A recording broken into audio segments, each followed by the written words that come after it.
대강절 4주입니다. 대강절 기다림의 초 4개에 모두 불이 켜졌습니다.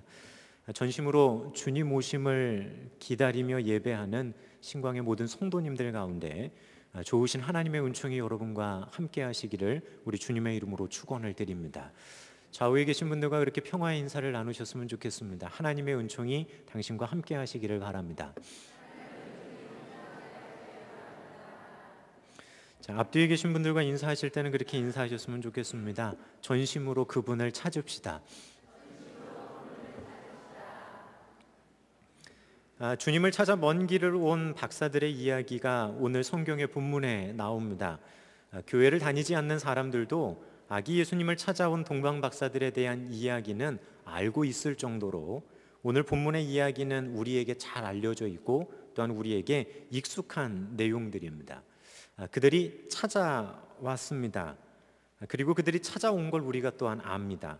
그리고 비교적 자세하게 그들이 찾아오는 과정도 저희는 알고 있습니다.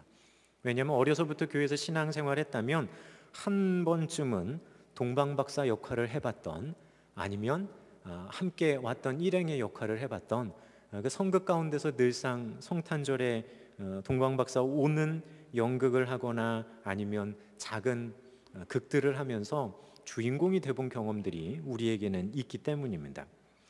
그런데 그들이 왜 그 먼 길을 오며 주님을 찾았을까요? 온 거는 압니다. 올 때 어떻게 왔는지도 알고 뭐 들고 왔는지도 아는데 그들은 도대체 왜 왔을까요? 그들은 왜 예수님을 찾아가 경배하겠다라고 하는 그런 마음을 가졌을까요? 태어나신 분이 누구인지 그들은 몰랐습니다. 그분의 이름이 무엇인지도 몰랐고 그분이 정확하게 어디서 태어나셨는지도 박사들은 몰랐습니다. 그럼에도 불구하고 자신들이 지금껏 본 적 없고 관계 맺은 적 없는 그분을 찾아 나섭니다. 그분을 만나기 위한 길을 떠납니다. 오늘 성경의 본문을 살피면서 저희는 이 부분에 대한 생각들을 좀 해보려고 합니다. 특별히 저희는 절기상 성탄을 눈앞에 두고 있습니다.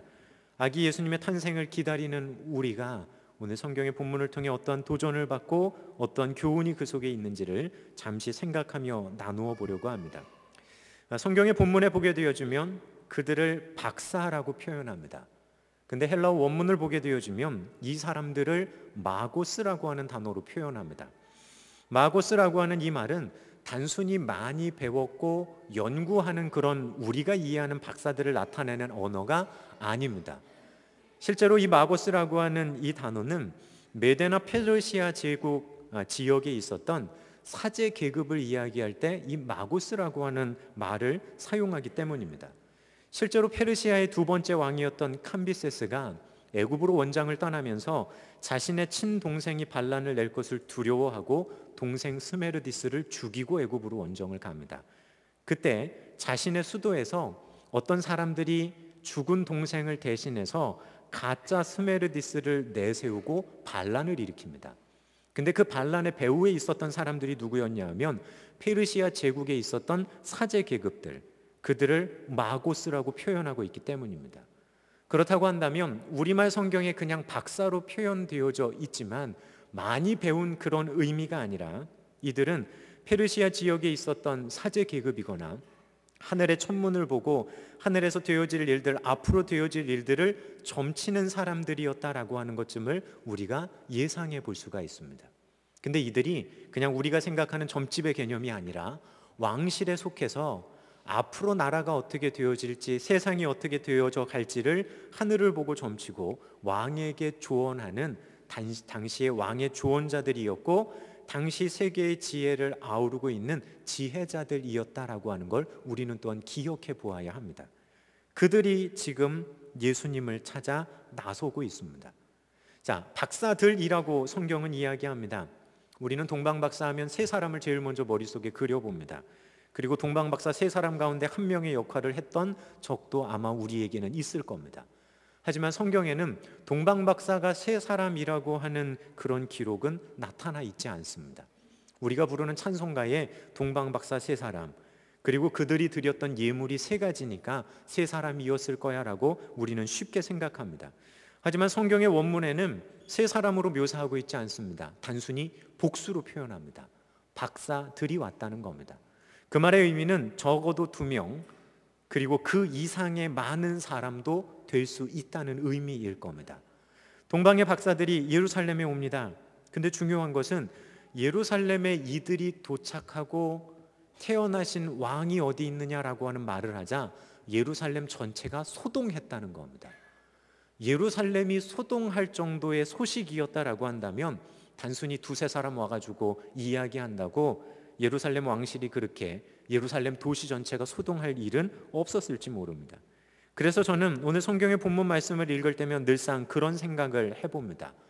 박사가 3명이 아니라 그 이상의 박사들이, 그리고 왕실에 소속되어져 있다고 한다면 자신들만 온 것이 아니라 그들을 수행하는 사람들을 함께 거느리고 왕이 태어난 걸 축하하는 사절단의 모습을 하고 있는 수많은 사람이 지금 예루살렘에 들이닥친 겁니다.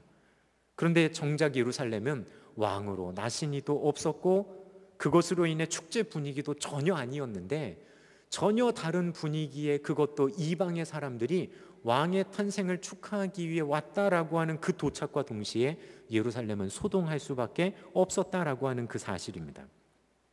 그들이 그렇게 예루살렘에 옵니다. 그리고 예루살렘은 그렇게 반응합니다. 이들이 지금 생각하고 있는 것은 헤롯 왕실에서 태어난 왕자에 대한 이야기가 아니라 유대인들이 말하고 있는 그 메시아다라고 하는 걸 그들은 분명하게 생각했던 겁니다. 저희가 무엇보다 박사들을 이해하면서 기억해야 될 것이 있습니다. 그것은 이들이 이방인이었다는 겁니다. 예수님의 탄생을, 메시아의 탄생을 가장 먼저 알았을 것 같은 유대인들, 근데 정작 유대인들은 전혀 몰랐고 이방인이었으면서도 예루살렘에서 한참을 멀리 있었던 사람들, 그리고 그들은 직업적으로도 어쩌면 하늘 보며 점치는 직업을 가지고 있었던 그 사람들이 예수님의 태어나심을 제일 먼저 인지하고 있었다라고 하는 겁니다. 그들은 이방인이었습니다. 얼핏 보기에는 메시아의 오심에 대한 소식에서 가장 변두리에 있을 것 같은 사람들이 가장 먼저 그 소식을 접했다라고 하는 건 놀라지 않을 수 없는 그러한 사건입니다. 이러한 모습을 통해 우리는 하나님의 마음을 엿볼 수 있습니다. 예수님이 그 땅에 오심을 그 본토민들이 아니라, 그 땅에 있는 대제사장들이 아니라 이방에 있는 그들에게 알려주셨다라고 하는 그것, 다름 아닌 하나님의 복음이 이방을 향해 나가야 한다라고 하는 분명한 주님의 마음이 그렇게 표현되어지고 있는지 모릅니다. 또한 그러한 주님의 마음을 가지고 그들 가운데 이방을 향한 열방을 구원하시고자 하는 하나님의 분명한 마음이 그렇게 별을 통해 그들 가운데 전해졌는지 모릅니다. 근데 여기서 한 가지 우리가 더 깊이 생각해 보아야 할 건, 그들이 이방인이면서 별을 보고 반응했다는 겁니다. 그분이 오심에 대한 일들, 징조들을 보고 이들이 반응했다는 겁니다. 그저 머리에 지식적으로 위대한 왕이 태어나실 거야 라고 하는 거기에 머물러 있는 게 아니라 이들은 그 별을 보고 자신의 삶을 움직여가기를 시작합니다. 그리고 반응합니다. 예루살렘은 조용하던 그때에 멀리 동방에서는 이방인인 그 박사들이 하늘의 메시지를 들으며 그렇게 움직여가고 있었다라고 하는 그 사실입니다. 가장 멀리 있고 복음에서 소외되어져 있는 사람 같은 그들에게 예수님의 오심에 대한 소식은 제일 먼저 전해지게 됩니다. 그 박사들은 이제 여정을 떠납니다. 그들은 별을 보고 그 여정을 시작합니다. 근데 우리는 많은 경우 별을 따라온 것으로 많이들 생각합니다. 저도 어린 시절에 그 연극을 했던 것을 기억합니다. 왜냐하면 제가 맡았던 역할이 뭐냐 하면 뒤에서 별을 들고 별을 움직여가는 역할을 해본 적이 있기 때문입니다. 그래서 늘상 어떤 생각이 있냐면, 제 박사들은 별을 따라서 왔다, 별이 앞에서 이끌어가면 그 별 따라온 것으로 생각한 적이 많습니다.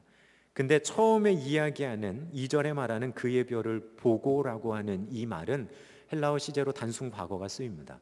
그 말의 의미는 일회적인 사건이었다라고 하는 의미입니다. 그러니까 별이 있어서 끌고 온 게 아니라 별이 반짝했다는 겁니다. 그리고 한 번 빛났던 그 별, 그 이상한 별, 어쩌면 수상하게 처음에 그 별들을 직시해 봤을지 모릅니다. 그 별을 보고 이들이 움직이고 마음을 생각해 갑니다. 그리고 그들이 알게 됩니다. 이 별은 유대의 뛰어난 왕이 태어나심을 우리에게 알려주는 그 별이다. 그들이 가지고 있는 지식이 어떠했는지, 그리고 그 지식이 어떻게 진행되어져서 그런 결과를 낳았는지는 잘 모릅니다. 하지만 분명한 건 그들은 하나님이 보여주셨던 별을 통해 비교적 정확하게 그 의미를 이들은 알아냈다는 사실입니다. 그 별을 보고 출발하는 겁니다. 자, 별이 앞에 서서 사람들에게 이야기합니다. 나를 따라오십시오. 그럼 별 보고 따라가기 쉬웠을 겁니다. 근데 이 별은 한번 반짝하고 없어지는 별이었습니다.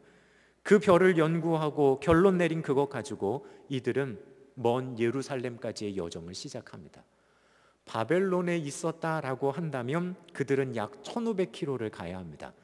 근데 그거보다 더 동쪽에 있는 페르시아 지역에 있었다라고 한다면 어쩌면 이들은 2000km 이상의 거리를 움직여 예루살렘에 가야 하는 여정을 시작했다는 의미입니다. 고린도 서신에서 사도 바울이 이야기하는 것처럼 내가 복음 전하기 위해서 때로는 강의 위험과 강도의 위험과 광야의 위험과 시내의 위험과 들짐승의 위험과 위험에 대한 이야기들을 하는데, 오늘 길 떠나는 박사들도 마찬가지입니다. 도로가 잘 닦여 있는 시대도 아니고 지금처럼 빨리 갈 수 있는 교통수단이 있는 시대도 아닙니다. 수많은 어려움들 감수해 가면서 때로는 병에 걸릴 것에 대해서도 충분히 준비해 가면서 그런 고단함을 가지고 가야 했던 여정이 바로 이 길의 여정이었기 때문입니다. 별 한번 보고 출발하는 박사들. 근데 더 황당한 것은 목적지가 분명하지 않습니다. 유대의 왕으로 나셨다라고 하는 정도만 이들이 알고 있지 정확하게 어디서 태어나셨고 태어나신 분이 누구고 어떤 이름을 쓰고 있는지도 이름은 모릅니다. 이웃 왕국에서 왕자가 태어났다고 한다면 소식들이 전해지고 축하 사절들이 보내집니다. 근데 유대에서는 그런 이야기가 들려온 적도 없습니다. 이들은 그저 지금 출발하고 있는 겁니다. 그러니 이들이 가기로 결정한 곳은 위대한 왕은 당연히 왕실에서 나지 않으셨을까. 그래서 헤롯이 다스리고 있는 예루살렘의 왕궁을 이들은 찾아가게 되어지는 겁니다.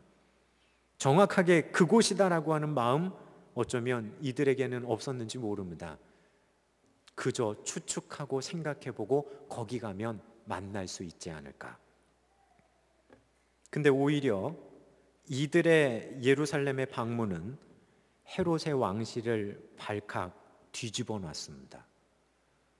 헤롯 왕실에 있는 사람들, 예루살렘에 있는 사람들을 많이 당황하게 지금 만들어 놨습니다. 왜냐하면 와가지고 태어난 왕자를 찾는데 왕자는 지금 태어난 적이 없기 때문에 그렇습니다. 그럼에도 불구하고 한두 사람이 아니라 수많은 사람이 들이닥쳐서 태어나신 위대한 왕이 어디 계시냐라고 물어보는 이때에 헤롯은 더욱더 당황할 수밖에 없습니다. 유대민족이라고 하는 정통성도 없는 그에게 이건 무슨 소린가. 본토민들의 무미건조한 그 반응에 오히려 박사들이 느꼈을 실망감을 우리는 생각해 볼 수 있습니다. 그 먼 거리를 기대하면서 그분을 만나겠다라고 하는 생각을 가지고 그 하나의 마음을 가지고 먼 예루살렘에 왔는데 정작 예루살렘은 그 소식에 대해서 지금 깜깜하다는 겁니다. 정작 자신들을 보며 이상한 사람 취급하며 오히려 의아해하며 그렇게 쳐다보고 있는 예루살렘의 분위기를 이들은 느꼈을 겁니다. 비웃는 이들도 있었을지 모릅니다. 하지만 유대인들은 이들이 찾고 있는 사람이 혹시 메시아는 아닐까라고 하는 생각에 발빠르게 움직여갑니다. 헤롯이 누구를 부르냐 하면 대제사장과 백성의 서기관들을 불러 모읍니다. 자신의 왕실에서 왕자가 없다고 한다면 왕으로 태어난 사람 없어 해서 돌려보내도 될 건데 굳이 사람들을 불러서 뭐에 대해서 묻냐 하면 그리스도가 어디서 나시겠냐. 헤롯도 직감적으로 이들이 찾고 있는 분이 메시아가 아닐까, 그리스도가 아닐까라고 하는 생각에 그가 그렇게 반응하고 있다는 겁니다. 그리고 본토민들, 그분의 나심은 전혀 모르지만 어디서 태어나실 것에 대해서는 자세하게 알고 있었습니다. 선지자의 말에 기록된 대로 유대 땅 베들레헴에서 나실 겁니다. 정확한 위치 또한 알려줍니다. 근데 그들은 박사들의 일행과 동행하지는 않습니다. 박사들을 불러서 뭐라고 얘기하냐면 유대 땅 베들레헴인 것 같으니까 거기 가보라라고 얘기합니다. 그리고 만약에 너희가 그분을 만나거든 나에게도 얘기해 다오. 그럼 나도 가서 경배할 테니까. 그 말의 의미는 뭐였냐면 가보나 마나 없을 거야 라고 하는 마음이 헤롯에게 있었는지 모릅니다. 왜냐하면 예루살렘에서 베들레헴까지 그렇게 먼 거리가 아닙니다. 말 타고 사람을 보내서 확인한다면 금방이라도 확인할 수 있는 거리입니다. 그럼에도 불구하고 자신의 정치적인 적수가 태어났을지도 모르는 그 위급한 상황 속에서 오히려 헤롯은 태연하게 반응하고 있다는 겁니다. 자, 그 말을 전해 듣고 왕궁을 빠져나오는 박사들의 심정은 어땠을까요?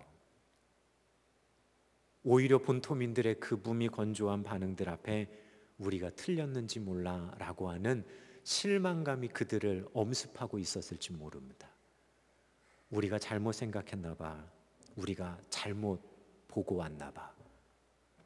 그런 실망감에 사로잡혀서 왕궁을 빠져나오고 있는 바로 그때에 이들이 무엇을 보냐 하면 동방에서 봤던 그 별을 다시 봅니다.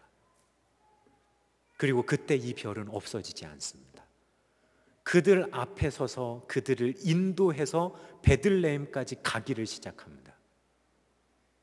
실망하고 틀렸는지도 몰라라고 하는 마음을 가지고 나온 그들을 다시 한번 그들 가운데 별을 보내주시고 보게 하셔서 그들이 옳았음을 이야기해 주시고 그들이 잘 왔음을 하나님 말해 주시고 그들이 가야 할 곳으로 그들을 인도해 가십니다. 헤롯이 이야기한 베들레헴으로 그들을 인도해 갑니다. 하지만 박사들은 헤롯이 베들레헴이야라고 이야기했기 때문에 베들레헴에 간 것이 아니라 별이 그들을 인도해 갔기 때문에 베들레헴에 간 겁니다. 헤롯의 말을 신뢰해서 간 것이 아니라 자신들에게 처음 그 메시지를 보내주셨던 하나님의 행하심을 신뢰하며 그들은 기뻐하며 별을 보고 따라가는 겁니다. 이들이 기뻐하고 기뻐했다라고 오늘 성경은 분명하게 우리들 가운데 이야기해주고 있기 때문입니다. 하나님께서 예수님을 그들 가운데 소개시켜 주시고 그들과 예수님을 만나게 하시기 위해서 얼마나 놀라운 배려, 세심한 배려를 하고 계신지 오늘 성경 가운데서 우리는 만나볼 수가 있기 때문입니다. 박사들이 얼마나 기뻤을까요? 오늘 성경은 기뻐하고 기뻐했다라고 거듭해서 말합니다. 그런데 오늘 성경의 본문을 묵상하다 그런 생각을 해보게 됩니다. 박사들만 기뻤던 것이 아니라 하나님도 얼마나 기쁘셨을까요? 자신의 가장 소중한 아들의 탄생을 별 한 번 그들 가운데 보여주시는 것으로 알려주셨는데 그것을 초청장 삼아서 그 먼 길을 마다하지 않고 온 이들을 본 하나님의 마음은 얼마나 기쁘셨을까요? 그 땅의 본토민들은 왔는지도 몰랐는데 이방의 그 사람들이 그곳에 와서 그분을 경배하겠다고 오는 그들을 보시는 주님의 마음은 어떠셨을까요? 하나님 또한 기쁘고 기쁘셨을 겁니다. 그 초청장을 받아들고 그 먼 길을 왔던 그들을 보는 하나님의 마음도 그렇게 들떠 있으며 그렇게 기뻐하고 계셨는지 모릅니다. 오늘 박사들은 분명하게 자신들이 찾아온 이유를 그렇게 소개합니다. 경배하기 위해 왔습니다. 여기서 경배한다라고 하는 헬라어 단어 프로스퀴네오라고 하는 이 단어는 능동태로 사용됩니다. 그 말의 의미는 뭐냐 하면 자신이 소속되어 있는 왕실에서 너 가봐라고 해서 떠밀려 온 것이 아니라 스스로 그 먼 거리들을 자처해서 찾아왔다는 의미입니다. 그러기 위해선 어쩌면 왕실에서의 자신의 위치, 해야 하는 일들 다 뒤로 하고 그들은 그곳에 와야 했는지 모릅니다. 자신의 손해를 감수하면서까지 그들이 옵니다. 온 이유는 경배하기 위해서 왔다는 겁니다. 애굽에서는 이 단어를 어떤 의미로 사용하냐 하면 신을 경배한다라고 하는 의미로 사용하면서 주로 손에 입을 맞춘다라고 하는 의미들로 사용했고 헬라 세계 속에서는 무릎을 꿇고 엎드려 이마를 땅에 대는 행위를 나타내 줄 때 이런 단어를 사용했다고 합니다. 바꿔 말하면 경배한다라고 하는 말의 의미는 자신이 경배해야 될 그 대상에 대해 최고의 존경을 표현하는 겁니다. 그래서인지 모르지만 이 단어가 신약 성경의 다른 본문들 가운데서는 우리말에 뭐로 번역되어져 있냐 하면 예배한다라고 하는 말로 번역되어져 있습니다. 우리가 요한복음 4장 20절에 잘 알고 있는 영과 진리로 예배한다라고 했을 때도 이 단어가 사용되어지고, 요한복음 12장 20절에서 절기가 되어서 명절에 예배하러 올라간다라고 했을 때도 이 단어가 사용됩니다. 그럼 바꿔 말하면 오늘 동방의 박사들은 예수님을 경배하기 위해서, 우리가 쉽게 이해할 수 있는 말로 예수님을 예배하기 위해서 그 먼 거리를 찾아왔다는 사실입니다. 주님을 예배하기 위해 찾아온 그들의 모습, 그들은 예수님을 예배하고 경배하기 위해 찾아옵니다. 그렇다고 한다면 우리는 여기서 기억해야 될 것이 있습니다. 예배한다라고 하는 것, 경배한다라고 하는 것의 전제가 뭘까요? 그것은 만남입니다. 만나지 않는다면 예배할 수 없습니다. 만나지 못한다면 경배할 수 없는 겁니다. 그러면 이들이 경배하기 위해 그 먼 길을 왔다라고 하는 그 이면의 첫 번째 것은 무엇이냐 하면 그 주님을 만나 보겠다는 겁니다. 거창하게 생각하고 거창하게 무엇을 이야기하는 것이 아니라 이름도 모르고 누군지도 모르지만 그 위대하신 분을 꼭 한번 뵙겠습니다라고 하는 것이 이들의 마음이었다는 겁니다. 환영받으려고 온 거 아닙니다. 오히려 환영하려고 온 겁니다. 자신들이 대접받으려고 온 거 아닙니다. 오히려 그분을 섬기기 위해 온 겁니다. 그분을 꼭 만나 뵙고 싶다. 그분을 만나 그분의 얼굴을 뵙고 그분이 어떤 분인지 알고 싶고 그분이 내 삶의 어떤 의미인지를 깨닫고 싶다. 박사들은 그러한 마음을 가지고 먼 거리를 그렇게 찾아왔는지 모릅니다. 단순히 별 보고 내 주장은 이래, 유대에서 뛰어난 왕이 태어나신 거야. 자, 내 가정이거든. 자, 이제 그 가정을 내가 증명하기 위해서 예루살렘에 가서 확인할게. 자기 지식을 확인하기 위해서 예루살렘에 온 거 아닙니다. 그들은 주님 만나 뵙기 위해서 온 겁니다. 우리가 신앙의 여정을 걸어가며 주님을 예배한다라고 이야기할 때 우리가 잊지 말아야 할 것이 바로 거기에 있습니다. 다른 것에 간절함이 있어야 되는 것이 아니라 내가 주님을 만나 뵙겠습니다라고 하는 그 부분에 여러분들의 간절한 마음이 있으시기를 우리 주님의 이름으로 간절히 부탁을 드립니다. 내가 신앙생활 하다 보니까 하나님이 이런 분인 것 같아. 단순히 그것에 대한 증명이 아닙니다. 신앙생활을 하면서 뭔가를 증명해 보려고 하는 지식을 머리에 쌓는 과정으로 생각하며 신앙생활하는 사람들이 있습니다. 근데 그거 아닙니다. 내가 하나님에 대해 알려고 노력하는 이유는 그분을 만나 뵙기 위해서입니다. 내가 성경을 읽어가며 때로는 성경의 지식을 쌓아가는 이유가 그분을 만나기 위해서입니다. 근데 그분에 대한 인격적인 만남은 전혀 없이 머리에 지식만 쌓아가게 된다고 한다면 정작 우리는 그분을 뵙기 위한 여정으로는 한 발짝도 발걸음을 못 내디딜 겁니다. 확인만 하고 돌아가면 끝입니다. 근데 박사들은 그렇게 시작하지 않습니다. 자신의 생을 걸고 자신의 목숨을 걸고 그 위대하신 그분 꼭 한번 만나 뵀으면 하는 마음으로 그들은 주님을 찾아 나섰던 겁니다. 인격적으로 주님을 만나보고 싶다는 그 마음, 오직 그분 뵙기를 원하며 먼 길을 걸어왔던, 먼 길을 마다하지 않고 왔던 그 박사들의 마음이 성탄을 목전에 두고 있는 우리들의 마음이어야 하지 않을까라는 그런 생각을 해보게 됩니다. 며칠 후면 성탄입니다. 성탄이 우리의 목전에 있습니다. 주님 오심을 기다리며 우리가 주님을 찾아야 되고 그분을 뵙고자 하는 분명한 마음이 우리들 속에 있어야 할 겁니다. 근데 여러분, 주님이 어디로 오셨는지를 잊지 마십시오. 박사들이 생각했던 그 위대한 왕께서는 마을 구유에 누워 있으셨습니다. 박사들이 생각했던 자신들이 꼭 뵈야 되는 그분은 수많은 사람들의 환영을 받으며 있었던 것이 아니라 들판에서 소외됐던 그 목동들의 환영을 받고 계셨습니다. 그렇다면 그 주님을 뵙기 원하는 우리가 어디를 향해 가야 할지는 너무나 분명한지 모릅니다. 그런데 우리는 우리가 살아가고 있는 삶의 안락함과 부요함과 편안함으로 인해서 주님이 오신 그곳을 찾아가기가 여간 힘들고 불편한지 모릅니다. 어렵고 소외되어진 그곳을 찾아가기가 내 삶이 편하기 때문에 어쩌면 힘든지 모릅니다. 특별한 결단이 없다면 그곳에 가기가 어려울지 모릅니다. 하지만 우리가 기억해야 될 건 이 시대 가운데 주님이 다시 오신다고 한다면, 아니 우리 시대에 주님이 오셨다면 주님은 어디로 향하고 계셨을까라고 하는 겁니다. 그분은 예배하는 성전이 아니라 가장 연약하고 가장 부족한 이들과 함께하는 그 자리에 주님이 계셨을 거기 때문입니다.